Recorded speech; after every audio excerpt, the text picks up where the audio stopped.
අයිබෝන් කියලා සාදන පිළිගන්නවා අදත් ඩොග්මැටික්ස් YouTube channel එක. අදත් මම අරගෙන ආවිල්ලා තියෙන්නේ මේ සුරතල්ලු ඇති කරන යාළුවන්ට තියෙන පොදු ප්‍රශ්නයක්. හුඟකට මම කමෙන්ට් සෙක්ෂන් එකේ අහලා තිබ්බා. ඊට පස්සේ වෙනමත් ඇහුවා ඇයි මේ අපේ සුනක යාළුවෝ තනකොළ ගන්න කියලා. ඉතින් අන්න ඒ ප්‍රශ්නෙට විසඳුමුයි ඒ හේතුයි ඒ ඔක්කොම අරගෙන තමයි මම අද වීඩියෝ එක ඕගොල්ලන්ට ගෙනල්ලා තියෙන්නේ. ඉතින් ආරාධනා කරනවා channel එක subscribe කරලා නැත්නම් අදම subscribe කරන්න. ඒ වගේම bell icon එකත් click කරන්න. එතකොට මම මේ වගේ වීඩියෝ එකක් දාපු ගමන් ඕගොල්ලන්ට notification එකක් එනවා. ඒ වගේම ඕගොල්ලන්ට මම මේ කියලා දේවල් වලට දෙන දේවල් වලට අමතරව ඕගොල්ලෝ දෙයක් දන්නවනම් ඒක හරි එහෙම නැත්නම් ඔයාලට මගෙන් දෙයක් අහන්න තියෙනවා නම් හරි ඕනම දෙයක් පල්ලා comment section එකේ comment කරන්නත් අමතක කරන්න එපා.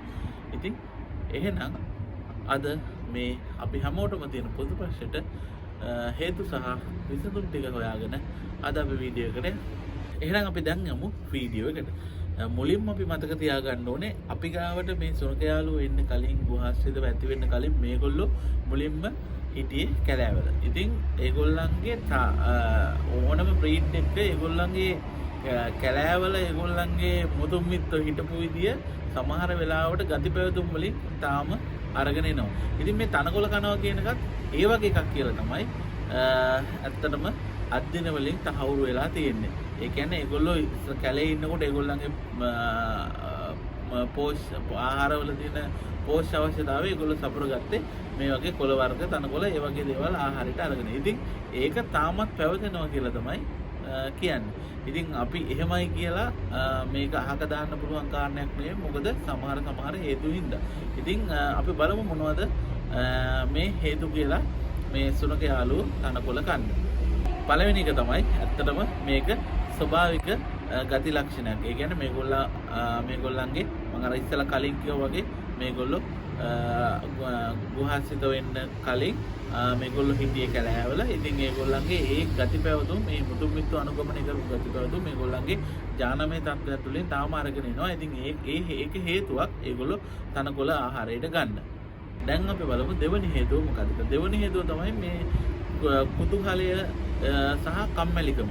මේ දෙක සුනකෙක් කුතුහලයෙන් සහ කම්මැලිකමෙන් ඉන්නවා කියලා අපිට හොයාගන්න පුළුවන් එක ගති ලක්ෂණයක් තමයි මේගොල්ලෝ තනකොළ වගේ දේවල් කනවා. ඇත්තටම ඒගොල්ලෝ කම්මැලිකමින් වගේ ඉන්නකොට හරි ලේසියෙන් හොයාගන්න පුළුවන් තනකොළ. ඉතින් ඒගොල්ලෝ ඒ වගේ වෙලාවටත් තනකොළ ආහාරයට ගන්නවා. ඉතින් ඔය සෙල්ලම් කරන වෙලාවට එතකොට වෝක් එකකට යන වෙලාවට ඒක නැවිදින්න එක්කයි යන වෙලාවට ඒගොල්ලෝ විශේෂයෙන් මේ තනකොළ ආහාරයට ගන්න පුරුදු වෙනවා. තුන්වෙනි රීසන් එක තමයි මේ තනකොළ වල තියෙන රසයි ඒක හැදිලා තියෙන ස්වභාවයයි. අර සොෆ්ටට තියෙන එක ඒගොල්ලෝ කැමති ආහාරයට ගන්න. සහ ඒ රසට ඒගොල්ලෝ අර වැස්සක් වහපු වෙලාවට ඒක කූල්ලට තියෙනකොට මේගොල්ලෝ තනකොළ ආහාරයට ගන්න හුඟක් කැමති. හතරවෙනි එක තමයි මේගොල්ලන්ගේ පෝෂ්‍ය අවශ්‍යතා සම්පූර්ණ කරගන්න බලනවා. ඉතින් මේක තමයි ඔයගොල්ලෝ වැඩියෙන්ම වැදගත් විදිහට බලන්න ඕන කාරණේ. මොකද මේගොල්ලන්ගේ සමහර වෙලාවල් වලට මේගොල්ලන්ට ඕන පෝෂ්‍ය පදාර්ථයක් හම්බෙන්නේ නැති වුණොත් මේගොල්ලෝ ඒක තනකොළ ආහාරයට අරගෙන ඒක සම්පූර්ණ කරගන්න බලනවා. ඉතින් මේ හැම වෙලාවෙම මම කියන්නේ හොඳ නැති ආහාර හම්බ වෙනවා හින්දා එහෙම පෝෂ්‍ය පදාර්ථයක් අඩු වෙන හින්දා ඒගොල්ලෝ තනකොළ ආහාරයට ගන්නවා කියලා.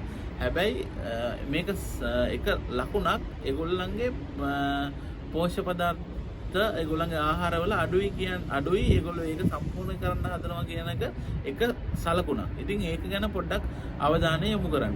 පස්වෙනි හේතුව තමයි මේ බඩේ යම් කිසි අජීර්ණ තත්ත්වයක් ඒ වගේ තිබ්බොත්. ඇත්තටම මේකත් මට කියන්න තියෙන මේකත් මේ හැම වෙලාවෙම බඩේ අජීර්ණ තත්ත්වයකට ආහාරයට ගන්නවා කියලා කියන්න බෑ. ඒ වුණාට බොහෝ දුරට ඒගොල්ලන්ගේ බඩේ අජීර්ණ තත්ත්වයක් තියෙනකොට තනකොළ ආහාරයට ගන්න පෙළඹෙන්න පුළුවන්. ඉතින් ඒක හින්දා ඔයගොල්ලෝ ඒ වගේ දේවල් ගැන අවධානය යොමු කරන්න මේගොල්ලන්ගේ සෞඛ්‍ය තත්ත්වය ගැන.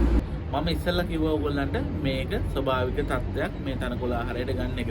ඉතින් ඒක ඇත්තටම නිතර කන්නේ නැත්නම් කාලා වමනේ කරන්නේ නැත්නම් ඔයගොල්ලන්ට ඒක ගැන ඇත්තටම බය වෙන්න දෙයක් නැහැ. ඒ වුණාට අපි සමහර වෙලාවල් තියෙනවා අපි මේක ගැන සැලකිලිමත් වෙන්න ඕන වෙලාවල් තියෙනවා. ඉතින් දැන් බලමු අපි මොනවද ඒ සැලකිලිමත් වෙන්න ඕන වෙලාවල් කියන්නේ. සැලකිලිමත් වෙන්න ඕන වෙලාවල් කියන්නේ ඕගොල්ලෝ අනිවාර්යෙන් වෙට්ටුව එහෙම නැත්නම් ඕගොල්ලෝගේ පශු වෛද්‍යතුමාව අනිවාර්යෙන් කන්ටැක්ට් කරලා මේක අහගන්න මොකක්ද මේකට මේ කරන්න ඕනේ සහ හේතුව ඒ ටික පශු වෛද්‍යතුමාගෙන් අහගන්න මෙහෙම වුණොත් මම මේ කියන දේවල් ටික වුණොත් එවෙනින් මොකද සැලකිලිමත් වෙන්න ඕන කරන තමයි මෙයා නිතර මේ තනකොළ ආහාරයට අරගෙන වමන දානවාද කියන එක.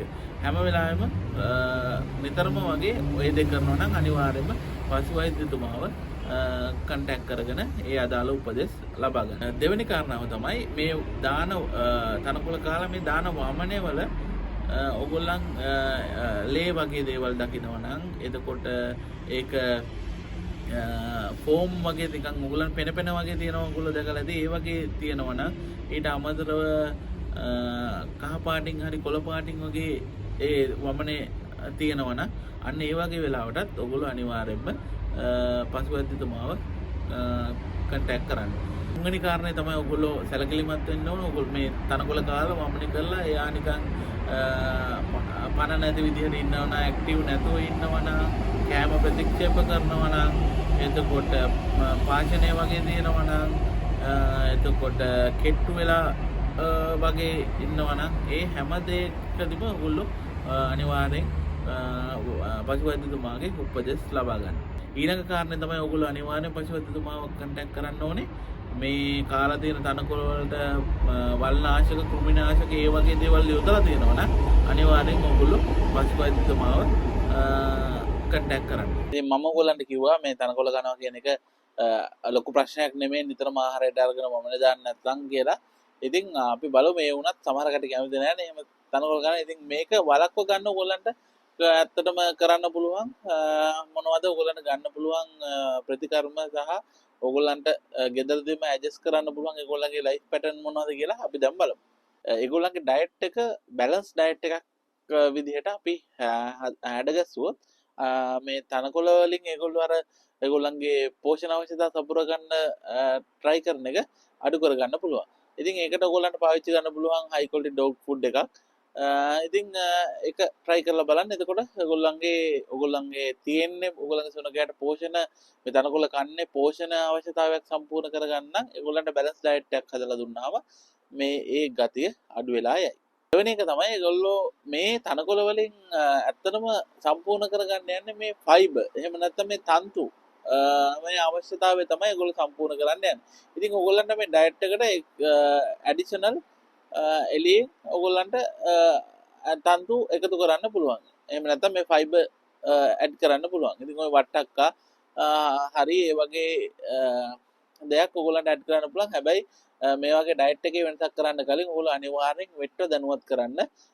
වෙට්ගේ උපදෙස් අරගෙන මේ එකතු කරන්න ඕන ප්‍රමාණය ඒ ටිකත් එක්ක කතා කරගෙන ඕගොල්ලෝ ඒ වෙනස කරන්න කියලා මම ඉල්ලා සිටිනවා. ඊළඟ එක තමයි ඕගොල්ලන්ට මේ ඒගොල්ලෝ තනකොළට යන එක අඩු කරන්න පුළුවන්. එහෙම නැත්නම් නතර කරන්න පුළුවන්.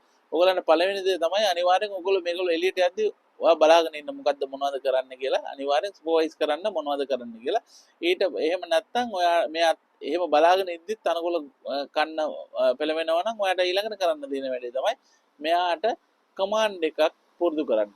ඒ කියන්නේ නෝ කියන කමාන්ඩ් එක පුරුදු කරා නම් එතකොට ඔයාට එයාව කන්ට්‍රෝල් කරන්න පුළුවන් මේ තනකොළ කන එක අඩු කරන්න. ඉතින් ඔන්න ඔය කරුණු ටික තමයි ඔයගොල්ලෝ මතක තියාගන්න ඕනේ මේ සුනකයා තනකොළ කනවා නම් ඒට හේතු සහ මේක අඩු කරන්න මොනවද ඔයගොල්ලෝ කරන්න ඕනේ ඒ කියන දේවල් වලට අදාළව ඔන්න ඔය කරුණු ටික තමයි ඔයගොල්ලෝ මතක තියාගන්න ඕනේ.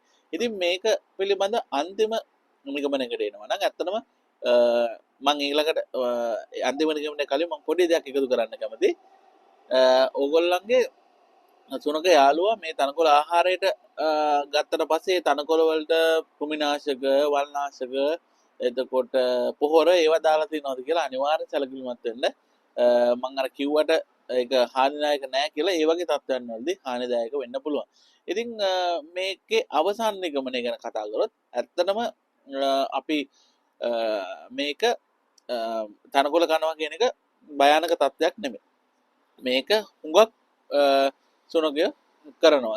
තනකොළ කාලා වමනෙත් දානවා. ඉතින් ඒක හැම වෙලාවෙම හැබැයි ඔයගොල්ලෝ ඒක මතක තියාගන්න ඕනේ ඒකට කාල පරාසය නිතර කරනවා නම් තනකොළ කාලා වමනේ දානවා නම් සහ එහෙම කරාට පස්සේ ඊළඟට ඒ සුනකයා කොහොමද හැසිරෙන්නේ කියන එකත්කින් තමයි මේ තනකොළ කනවා කියන එක භයානකද නැද්ද කියලා තීරණය වෙන්නේ. එහෙම නැත්නම් අපි සාමාන්‍යයෙන් ගත්තොත් මේක භයානක නෑ මේක නෝමල් තත්ත්වයක්. ඉතින් ඒකත් ඔළුවේ තියාගෙන ඔයගොල්ලෝ බලන්න මම මේ කියලා තියෙන කරුණු කොහොමද ඔයගොල්ලන්ගේ සුනක තත්ත්වයට එක්ක ප්‍රායෝගිකව අත්හදා බලන්න කියලා. ඉතින් එහෙනම් ගිහින් එන්න කියන්න කැමති channel එක subscribe කරලා නැත්නම් subscribe කරන්න. ඒ වගේම bell icon එක click කරන්න. ඒ වගේම මොන හරිම දෙයක් එකතු කරන්න දෙනවා නම් අනිවාර්යෙන් comment section එකේ comment කරන්නත් අමතක කරන්න එපා. ඉතින් මම විශ්වාස කරනවා ඔයගොල්ලන්ට ඇත්තටම තිබ්බ ලොකු ප්‍රශ්නයකට මේකෙන් පිළිතුරු හම්බෙන්න ඇති කියලා. ඉතින් මම විශ්වාස කරනවා ඔයගොල්ලන්ටත් ලොකු දැනුමක් හම්බෙන්න ඇති කියලා. ඉතින් එහෙනම් ගිහින් එන්න මේ වගේම වැදගත් වීඩියෝ එකකින් ලබන සතියේ හම්බෙමු.